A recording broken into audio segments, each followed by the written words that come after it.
그러니까 종이라는 신분을 벗어나는데 기독교 신앙은 1차적인 관심이 없습니다. 종이라는 위치에서 하나님의 통치에 순응하고 삶으로써 하나님의 나라와 하나님의 뜻을 구하라. 이게 신앙입니다. 그러니까 우리 신자들의 삶의 제일 큰 시험은 뭐냐면 나는 하나님의 백성이고 세상은 예수도 안 믿고 영원한 형벌을 받아 마땅한 자들인데 삶의 현실 속에서 그들이 더 형통하다는 사실이죠. 여기서 시험 받죠. 나 개인을 떠나서 전체적인 이해가 하나님이 유일한 역사와 우주의 통치자신데 어찌하여 하나님을 모르고 악하게 살고 속이고 도적질하고 살인하는 자들이 더 많은 결과를 누리고 사느냐. 이게 큰 시험이죠. 그러나 성경이 우리에게 말하는 것은 그것 자체가 벌이라는 겁니다. 왜요? 거기에는 진정한 복과 만족이 없습니다. 이렇게 설교하면 꼭 이런 말을 하는 사람이 있어요. 체험해봤으면 좋겠다. 진짠가? 돈도 많아보고 건강해보고 마음껏 놀아서 정말 행복하지 않은가를 확인하고 오게는 해주실 수 없는가? 이거와 똑같습니다. 우리 아는 젊은 그 후배 하나가 미국에서 마약에 중독이 됐다가 정말 기적적으로 치료함을 받았습니다. 마약 중독에서 회복되는 그 가능성은 1% 미만입니다. 그래서 이제 지금은 우리 교회에서 신앙생활을 잘하고 있습니다. 누구라고 이름은 밝힐 수가 없습니다. 너무나 많은 것을 물어보실 것 같아서. 그래서 우리 청년부에서 이제 청년부 담당하시는 우리 최태준 목사가 아니고 이동형 목사가 이제 그 분에게 우리 청년들에게 와서 마약의 무서움을 좀 경각시키기 위해서 와서 간증을 해줄 수 있는가? 이 친구가 이따구로 대꾸를 했어요. 목사님 이렇게 말해도 됩니까? 뭐라고요? 나올 수만 있다면 한번 해보는 것도 괜찮다. 아까 얘기했죠? 나올 수가 없습니다. 여러분 죄를 한번 그 굉장히 유혹성이 크죠. 거기 들어갔다 나오질 못합니다. 그거는 연습해보지 마십시오.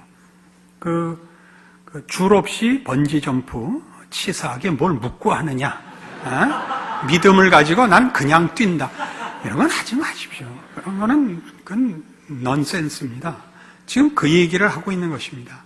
그래서 신자의 삶은 어떻게 되어 있냐면 이 현실이 지옥이죠. 왜냐하면 죄가 왕노릇하는 것이니까. 거기에서 이걸 하나님이 통치하시는 정의로운 사회와 질서를 회복하여 혜택을 받으려는 마음을 가지고 불평을 하지 마시고 정의로운 사회가 되면 우리 신자들이 최고의 혜택을 받을 거 아닙니까?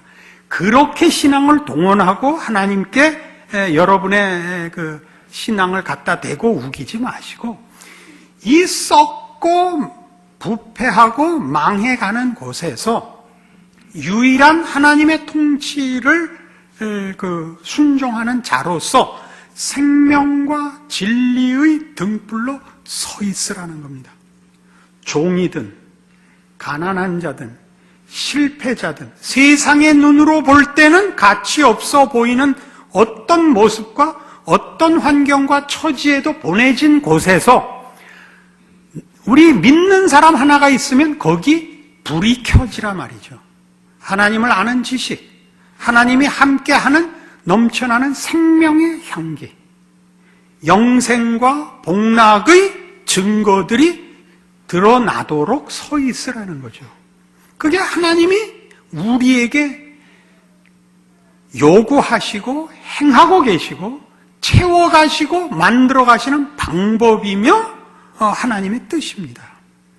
그것을 이제 마태복음 5장에 가면 그래서 뭐라 그러냐 하면 여러분 잘 아시는 대로 빛과 소금이라 그러는 것입니다. 마태복음 5장 13절입니다. 너희는 세상의 소금이니 소금이 만일 그 맛을 잃으면 무엇으로 짜게 하리요? 후에는 아무 쓸데없어 다만 밖에 버리고 사람에게 밟힐 뿐이니라. 너희는 세상의 빛이라. 산 위에 있는 동네가 숨기우지 못할 것이요 사람이 등불을 켜서 말 아래 두지 아니하고 등경 위에 두나니 이러므로 집안 모든 사람에게 비치느니라. 이같이 너희 빛을 사람 앞에 비치게 하여 저희로 너희 착한 행실을 보고 하늘에 계신 너희 아버지께 영광을 돌리게 하라. 빛과 소금이라는 것을, 즉 구원받은 신자의 가치를 증언하는 그 모습을 한국교회는 너무 초월적으로 요구하고 있습니다. 구원을 받고 구원을 증거하기 위하여 우리가 특별해져야 된다고 자꾸 생각을 하고 있지요. 예수를 믿었더니 앓던 병이 낫고 가난했던 경제가 뒤집어져서 부자가 되고 하는 일마다 다 잘 되고 이렇게 해서 하나님의 영광이 드러나고 우리가 믿는 신앙이 증거되는 방식을 하나님은 취하지 않으십니다. 그건 우리의 기대입니다. 우린 그것이 제일 좋은 방법일 것 같은데 하나님은 그렇게 안 하시고 하나님은 뭘 하라 그러시느냐 하면 즉 구원이라는 게 뭐냐 하면 죄와 사망에서 벗어나는 겁니다. 멸망에서 벗어납니다. 그럼 어디로 가느냐 하면 하나님의 백성, 하나님의 자녀라는 신분으로 그 가족으로 초대함을 받죠. 그럼 어떻게 되느냐? 하나님의 시민답고 하나님의 자녀다운 하나님의 창조 목적과 질서에 부합하는 자로서의 하나님의 창조물의 아름다움과 진정한 내용으로의 회복이 구원받은 자의 책임이며 권리며 증거해야 될 내용이 되는 것입니다. 그러니까 우리 구원을 논하면 한국교회는 구원이 갖는 감격을 얘기하고 그 감격과 기쁨이 우리로 하여금 그 기쁨과 감격을 다시 재현하는 식으로 자꾸 확인을 시키고 있습니다. 그러니까 그 기쁨이 나로 하여금 그 기쁨을 만들어내는 일에 종사케 해서 우리는 특수한 일로만 기독교 신앙을 증거하고 있습니다. 구원을 논하고 구원을 확인시키고 기쁨을 확인하고 그리고 또 그 구원과 구원에 수반되는 기쁨을 확인케 하기 위해서 우리는 다 전도자로 만들고 선교사로 만들고 있습니다. 성경이 얘기하는 구원은 이렇게 어느 한 부분으로 제한된 기독교가 아닙니다. 이때 기독교는 우리 보통 얘기하는 식으로 정치, 경제, 사회, 문화, 교육, 국방, 종교 맨 끝에 있는 이게 되고 맙니다. 옛날 국산사자, 은미책 이렇게 됩니다. 이게 기독교가 아니고 구원함을 얻으면 하나님의 통치에 전 영역과 전 인생, 전 역사에 그 연결되는 진정한 가치와 의미의 회복으로 섭니다. 그 회복이 어떤 경우, 어떤 상황, 어떤 조건 속에서도 하나님의 통치의 완벽함이 증언되는 삶. 그래서 뭘로 드러났냐 하면 지금 여기서 일어났지 착한 행실 이렇게 나옵니다. 성실함과 정직함 이렇게 얘기할 수 있습니다. 그래서 신자가 된 가장 중요한 증거와 책임과 확인은 뭐냐 하면 그가 창조주 하나님의 창조 목적과 하나님의 창조의 신비에 부름받은 자의 회복을 확인하며 증거하며 책임지고 있는가로 봐야 됩니다. 그게 뭐냐 하면 상식이요, 경우요, 예의들입니다. 그래서 이게 착한 행실이라 그럽니다. 하나님 없이 일반 우리 사회에서 윤리 도덕으로 얘기하는 착함과 차이가 많습니다. 그 착함은 자기의를 확인하는 착함입니다. 난 너와 다르다는 자부심의 발로입니다. 그럼 우린 다릅니다. 하나님에게 모든 것이 있고 하나님의 자녀로서 우리의 아버지 되신 이로부터 모든 것을 부여받는 자의 너그러움 그리고 그 세상의 가치와 비교할 수 없는 영생에 속한 경건과 영광의 내용으로 말미암는 그 감격으로의 착함입니다.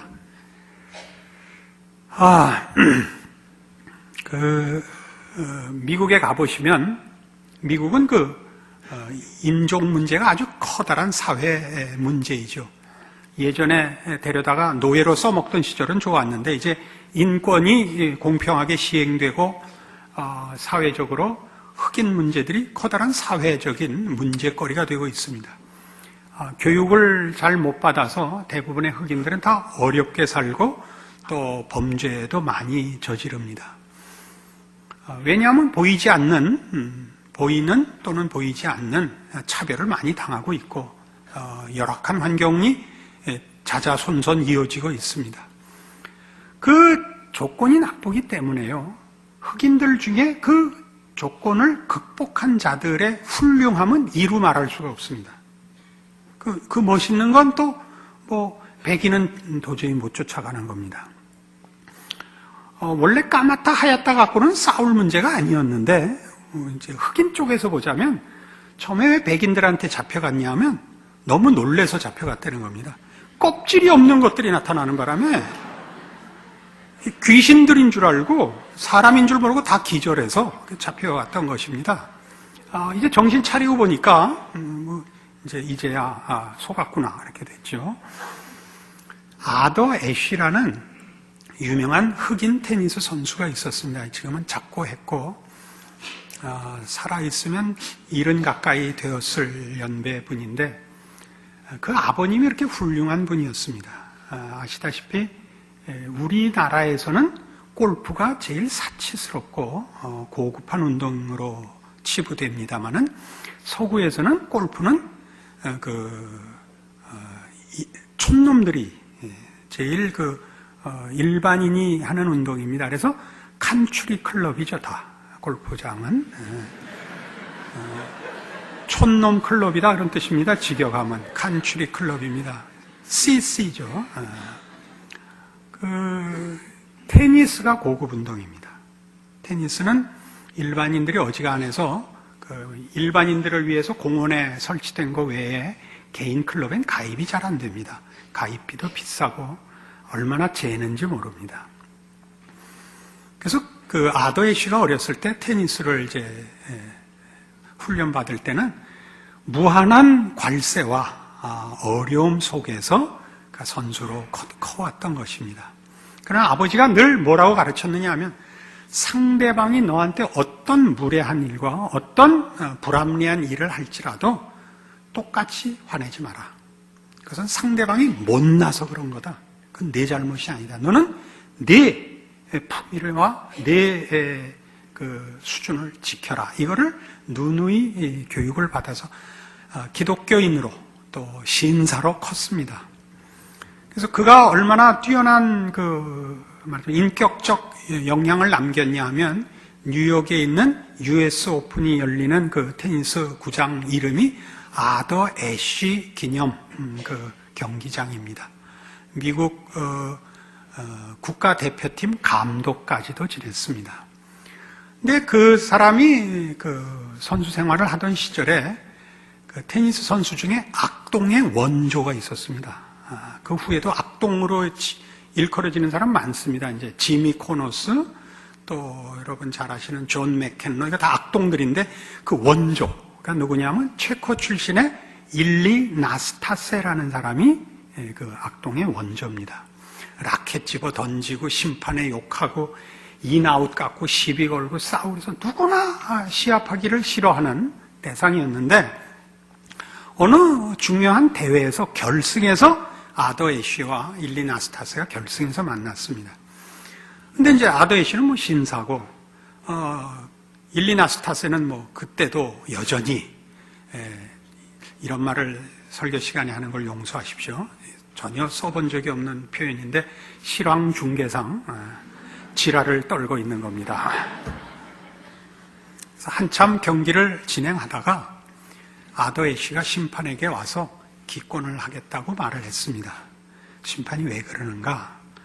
글쎄 기권하겠다. 그래서 이제 어떤 대회든지 대회 열리면 대회 운영위원들이 있고 또 여기 감독관이 있고 그러는 법입니다. 말하자면 책임자들이 모여서 물었습니다. 왜 당신이 앞서가고 있는데 아무 이유 없이 경기를 중단을 기권을 요청했는가? 나는 저 사람이 저렇게 하는 것을 감당하고 게임을 할 수 있는데 내가 게임을 계속하면 이 꼴을 관중에게 계속 보여야 하는 것을 내가 못 참겠다. 그러니까 이걸 그만두자. 그래서 그 책임자들이 의논을 해서 그 새끼를 실격을 주고